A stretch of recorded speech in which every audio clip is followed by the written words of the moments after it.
Hey guys, what's up and welcome back to my channel. My name is Renee. If you're new, hello and welcome. Today's video, I'm going to be sharing with you guys my story on my anxiety. I'm going to go through kind of like my childhood, how it all started, how I'm dealing with it, maybe some tips and tricks at the end on how I cope with anxiety.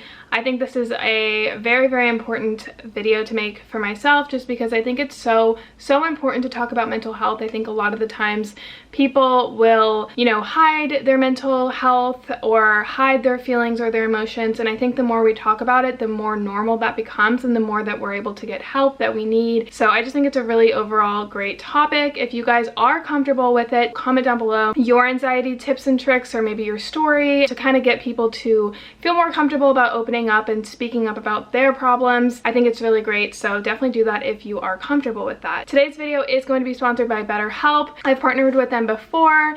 BetterHelp is an online counseling service that makes getting online therapy super affordable, accessible, and convenient. You're paired up with a therapist in less than 24 hours. The therapists are certified, licensed, and certified by their state boards, so you're working with professionals. And the best thing about BetterHelp is because it's online, you're able to access a therapist anytime, anywhere, using any device. You can do it through your phone, you can do it through your computer, your tablet, whatever the case is. It's a really, really great service, especially if you cannot afford working with a licensed therapist. I know that from personal experience, it's very, very expensive. So this is a great option if you guys are looking for an affordable option.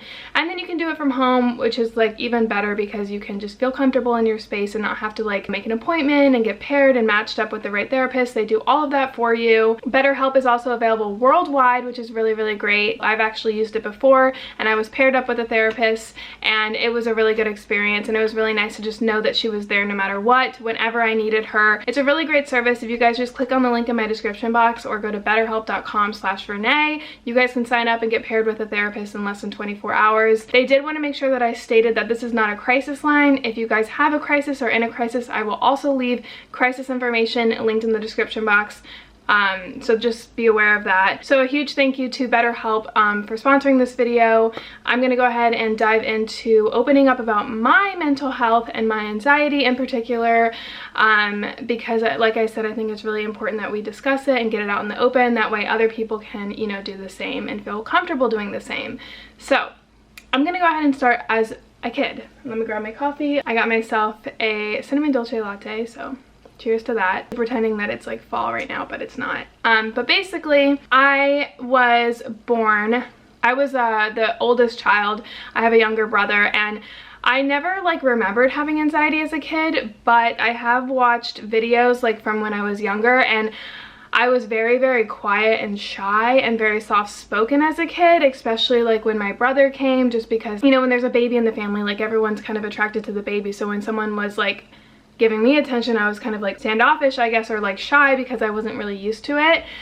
So maybe that is kind of where a lot of it stemmed from, I don't know, but that's just something that I personally noticed. I never had anxiety like through elementary school. If you guys are subscribers of mine, you guys know that I talk to a therapist now, and we kind of pinpointed, I guess, some issues that have come up in terms of my middle school experience that I wasn't aware of, which is another great thing about therapy, is like you'll find certain things about what triggers you or why you have a specific problem that you were never aware of to begin with. So it's really interesting in that sense, because I was like bullied in middle school. Bullied, I mean, like I think everyone kind of was picked on. I just had a specific person that I was like friends with, but really they weren't really my friend. They were like, I don't know, I mean, I think they were my friend, but like they were like mean, and I'm not gonna dive too deep into that, but basically the way that she had treated me kind of paved the way of like why I'm afraid to be myself around people, why I kind of build up a wall, why I'm kind of quiet and reserved, because when I wasn't, or when I was myself, I was ridiculed, judged, and completely bullied for it. So that's something that I kind of came to the realization of like why I am a certain way around especially like new people. I didn't know that as a kid though. Like I had just recently kind of had an aha moment with that. I have a lot of anxiety in terms of like being around people. I don't know if it's social anxiety, because when I'm around people that I like love and that I know, I really am not anxious at all. It's usually around like a huge crowd of people that I don't particularly know and I'm kind of in a closed off space. Like if it's out in, this is really weird, but like if it's out in the open, I'm totally fine. But like if it's like in a very, very closed space, like where I can't exit the room, like I get a little bit anxious, actually a lot of it anxious, and it's just something that I've dealt with my whole life. I don't know, like I don't know. So even as a kid, like I don't know, I just don't like being around a lot of people, especially people that are super like have big personalities. I tend to kind of get like even worse shy or like worse in my little bubble. And looking back into like my middle school time, it's kind of like the reason why I'm like that is because I'm afraid of being judged, or I'm afraid of like people picking on me, or I'm afraid of someone, you know, calling me out or something. So for me, something else that I noticed about my anxiety is that I'm really good in terms of like starting fresh. Like if I have a new start where I don't know anybody, or I feel like it's a new start, I am so good at like starting over and like being totally okay. Like that's when my anxiety like goes down, is like when I'm kind of in a new space. So for example, when I went to high school, I was like in such a good mood. I was talking to tons of people because it was a new start for me, and I knew that like I could make myself be whoever I wanted to be, and I could be myself without, you know, hiding that. And so when I went into high school, I was exactly that. In middle school, I never like really wore my hair down because like I was afraid that people were gonna like, I don't know, make fun of me or something like that. So like I would always have my hair up. I never wore my hair down because I was afraid that like people would like make fun of me if I put my hair down or something, or if I tried something new. And so in high school, like I went into it and I was like, I'm putting my hair down, I'm straightening, I don't care, I'm just gonna be me. And people would like say, oh my god, your hair is down. And I'm like, yeah, I don't care. Like, you know, like I just felt so good. I had a close set of friends in high school, and then it kind of peaked again because in sophomore year, one of my closest friends ended up like completely bullying me. Like I had the worst high school experience. She totally shifted the experience for me, and I think that triggered it a lot. And that like triggered it so bad, like to the point where I would go into the classroom and I would just like put my head down. Like I wouldn't talk to anybody. I was just like, don't talk to me. Like I just feel so uncomfortable right now. Like my social anxiety peaked in sophomore year, I think because I lost a close friend, and because the repercussions of that, like it wasn't like we just stopped hanging out. Like she flat on bullied me. Her older friends who were like a grade above me bullied me, and it just totally closed me off, and I just like didn't really trust anybody. And I felt like that was the worst it's ever been. Like even to this date, that was the worst it's ever been. And so when I was a junior in high school, I got into like a really bad car accident with my mom, which kind of gave me the feeling of like not really caring. And I was just like, oh my god, like I almost died, like why am I caring about this, you know, stupid thing? Like when you have a near-death experience, like that's what happens, is like you just look at life a different way. But it kind of reversed my anxiety. So now instead of social anxiety, it was more stemmed towards like anxiety to like danger, if that makes sense. So like I always would like get super anxious like driving in a car, or like putting my seatbelt on, which is just totally normal in terms of like dealing with a traumatic car accident. But also like just little things, like if someone knocked on the door, I'd like freak out, or if I wasn't supposed to do a certain thing, like I'd freak out because I wasn't like following the rules, like I'm in danger. And like everything just peaked in that sense, but the social anxiety kind of like died down. And also like the fact that high school was ending and I was gonna get out of that place, and then I met someone that was like very carefree and non-judgmental, and so I just kind of did my own thing senior year, and I was feeling like the best I'd ever felt. I didn't care about, you know, what other people thought about me or social situations. Like if anything, I kind of was more geared towards social situations, and I felt really, really good. That was like my favorite year ever. Like I just like totally came out of my bubble, and I was just myself, and I was like loving my life. And then I went into college, which again, having that new start, not knowing anybody, I was just putting myself out there and letting myself be me for once.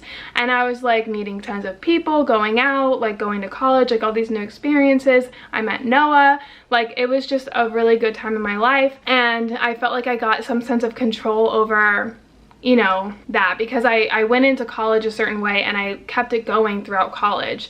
And then when I moved back home after college, I had a panic attack at a Trader Joe's, which if you guys watch my vlogs, I'm sure you guys know that too.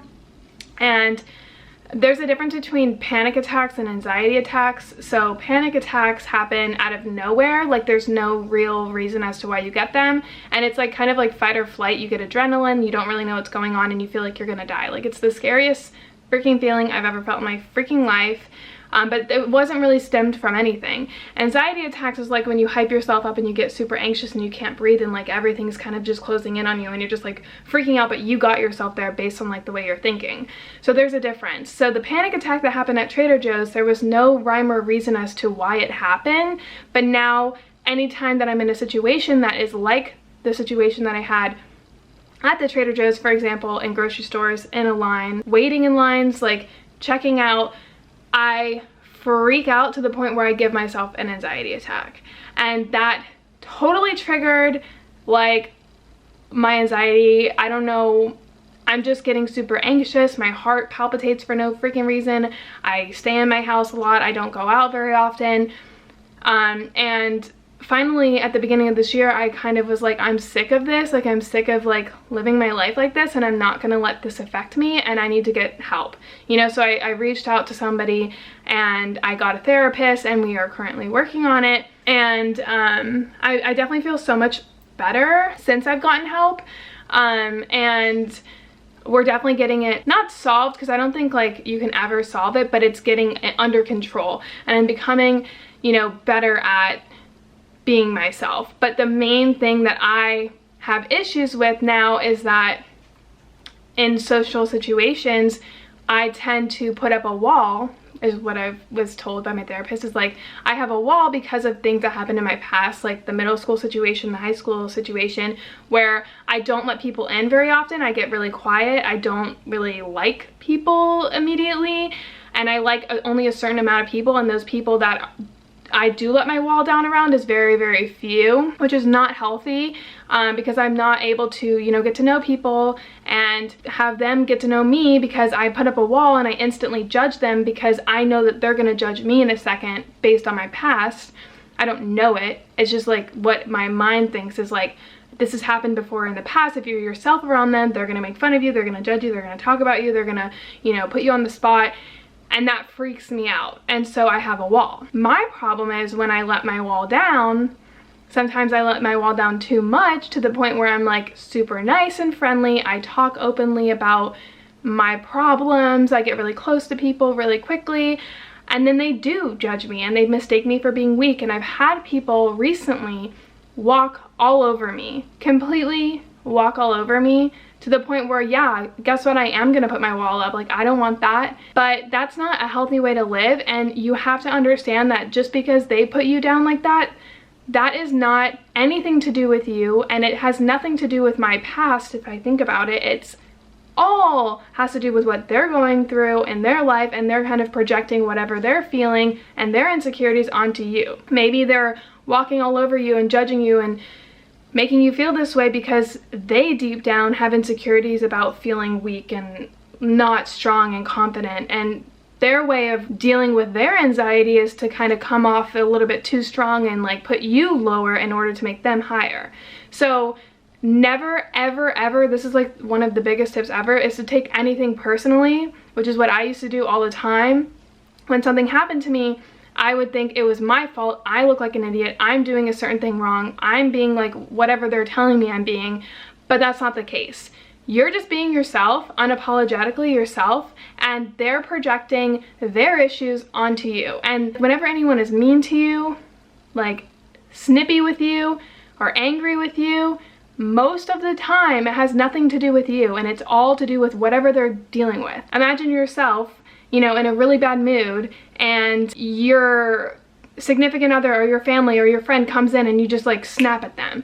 Like, you didn't snap at them because they're making you upset. You snapped at them because your day has been shitty and you're just in a pissy mood, and so yeah, you took it out on them. Whether you know it or not intentionally, you weren't meaning to be like that towards them. It's just how your day was progressing, and I'm not saying that's okay. You shouldn't do that.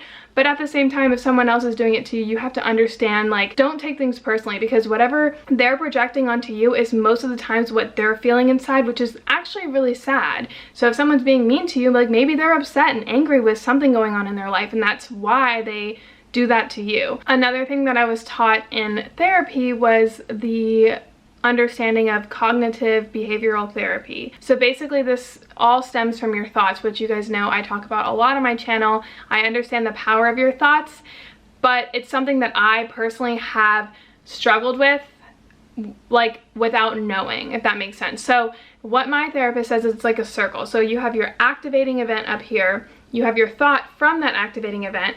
That thought gives you a certain feeling, and those feelings make you behave in a certain way. So for example, the activating event that happened in my panic attack at Trader Joe's is I had an irregular heartbeat, like my heart skipped a beat, which is like I've had before, but I guess like my brain after that activating event, you're dying. When you tell yourself you're dying, you're gonna feel like fight or flight, like, oh my God, I'm about to die. And then behaviorally, I like felt like I was gonna die. I ran out of the store, I almost fainted. Like that was my behavior because it all stemmed from the thought. If I had the irregular heartbeat and I thought, oh, that's weird, my heart skipped a beat, and my feeling would just be like, oh, that's a little weird, and kind of like maybe be a little bit cautious, and my behavior would be like, okay, it's like, just keep going throughout your day, like check out like a normal person, you know? Let's say another activating event is somebody bullies you or something. Your thought process, if you're thinking, oh my God, something's wrong with me, they made fun of my hair, is my hair frizzy, or whatever they said to you. Feeling wise, you're gonna think, oh my God, my hair is frizzy, I gotta put it up. And your behavior is gonna be like, I'm putting it up, I'm gonna cuddle down and get like all shy and like get awkward and uncomfortable. But if the activating event is someone's like, your hair's so ugly, and they're bullying you about your hair, and then you go over to the side and you think, wow, they must be really, really upset, like maybe they have insecurities about something going on that they have to project onto me. Feeling wise, you're gonna feel sorry for them, and your behavior is gonna be like, damn, like I'm gonna be nice to them, and guess what? They're gonna return the favor and be nice to you probably. And if not, you look better and you look more mature anyway. So it all stems from that initial thought. The activating event you can't control, but you can control your thought, which in turn controls the feeling as well as your behavior. So whenever you're feeling anxious or that the anxiety kind of starts peaking and you're feeling it, look at, what am I thinking right now? Are you thinking like crazy thoughts? And I've talked about this too before. Another example is like my therapist was like, if you drop a gallon of milk at the grocery store, like you dropping a gallon of milk and everyone's like looking at you, everyone's looking at you. See how my thought stemmed to that? Everyone's looking at me. But first of all, that's not even true, because how do you know everyone's looking at you? You don't. You just spilled the milk. Maybe 1 or 2 people are looking at you, but you don't know everyone's looking at you. That's a false statement. You're saying a false statement to you, which is gonna make your feelings and behavior act based on everyone staring at you, which is not reality. You're giving yourself a false reality by what you're telling yourself. Maybe you can say, oh, I spilled a gallon of milk. This person is coming over to help me. Instead of saying, everyone's staring at me, this is so embarrassing, like tell yourself, oh, this man's helping me. Like that's really sweet. Like, oh, and this guy's staring at me, there's one guy staring at me, that's it. A lot of the times the thought that we tell ourselves is completely false and nothing to do, like it's not even true at all. It's just what we tell ourselves. We tell ourselves an exaggerated version of reality that is most of the times false. So when you have that anxiety stemming up, look at your thought and say, first of all, is it true? You know, and second of all, are you exaggerating the truth? And third of all, is there any way that you can kind of make the thought less daunting and more positive? So that's just something I deal with. Another thing is to not label certain things. I am a huge labeler, I have found out. I'm also a very black and white thinker, so I will label it, you know, good or bad, or there's 2 different extremes. And for example, I went to a party recently where I got super, super anxious, and I thought of that situation as being, oh my God, I had anxiety, like I failed again, like why am I like this, like all this stuff. I labeled it as, you were super anxious. But the fears that I have in terms of social situations didn't happen at all. No one put me on the spot, nobody like made fun of me or judged me or anything like that. They were completely nice and friendly. And so instead of labeling the situation as, oh my God, I had really bad anxiety, why don't I turn that around and label it as, wow, my fear didn't happen. The reason why I have social anxiety, I have certain fears of things that will happen based on what has happened in my past, but none of that happened in that party. So why don't I label it as a success, because none of that happened. None of my fears happened. Yes, I was a little bit anxious, but it was a success in terms of what I'm afraid of, because none of the fears happened. It was a good ass party. Like I just had a little bit of anxiety, that's it. So when I switch it around like that, it helps me look at situations in a more positive light. And next time I go to a party, I look at the party that happened previously as none of my fears happened, and so I go into the next party feeling a-okay and more comfortable and less anxious. But if I look at it as like, oh, last party I was really, really anxious, guess what? I'm gonna go into the next party thinking, oh my god, I was really anxious last party, so I'm gonna be super anxious again. Like, it's gonna heighten my anxiety. So see how you're labeling situations. And then the last and final tip that I have for you guys is that, it's kind of morbid, but it kind of helps me, is that life is gonna end. Like, we are all never gonna be here. Like, we are all gonna die eventually. Like, all of us right now that are living on Earth are eventually going to be dead. Like, humans are gonna be gone, Earth is gonna die, our sun is gonna die, there's gonna be absolutely nothing in the universe. So why are we sitting here like making huge problems? We are only here for such a minuscule amount of time. Like, why don't we just take advantage of it and like live it to the fullest?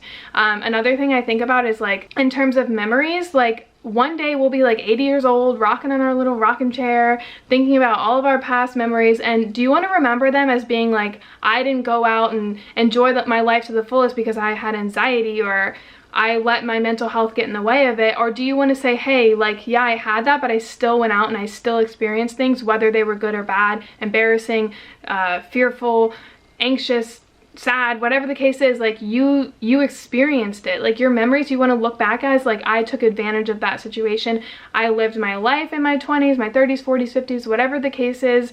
And you don't want to look back and be like, yeah, I was in bed all day because I was too afraid to like go out and live. Like, you only have so many days here. Like, just make good memories, you know? I don't think anxiety is something that we're ever going to cure. I think people have anxiety whether they think they do or not.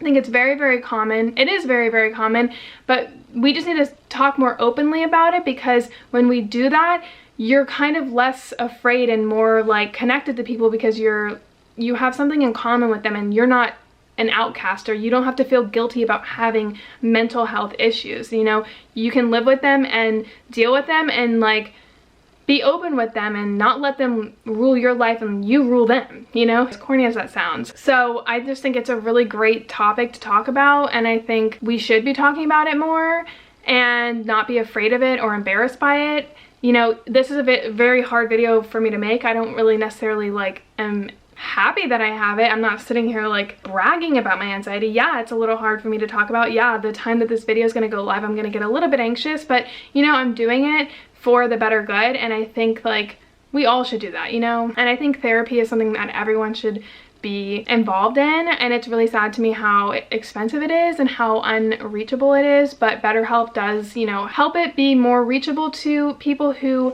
you know, can't afford therapy or can't make time around their schedule for therapy. So it's a really great idea.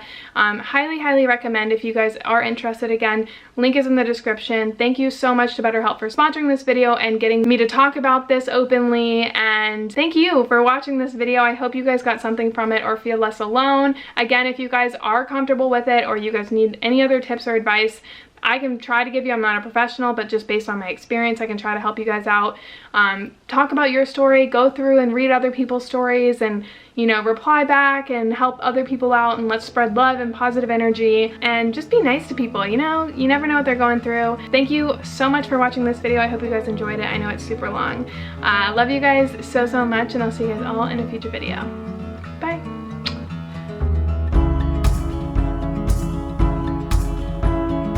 All alone again tonight, but you don't seem to forget about yourself.